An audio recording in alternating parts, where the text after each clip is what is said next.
Qu'est-ce que le pouvoir? Le mot pouvoir en français a plusieurs sens.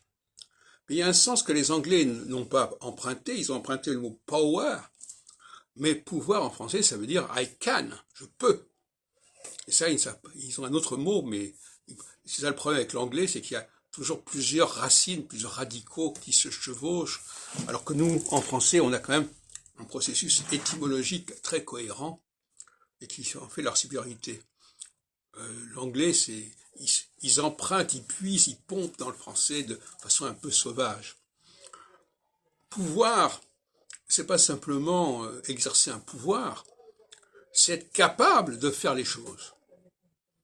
Quelqu'un qui est incapable, qui est impuissant, eh bien son pouvoir, il est impuissant.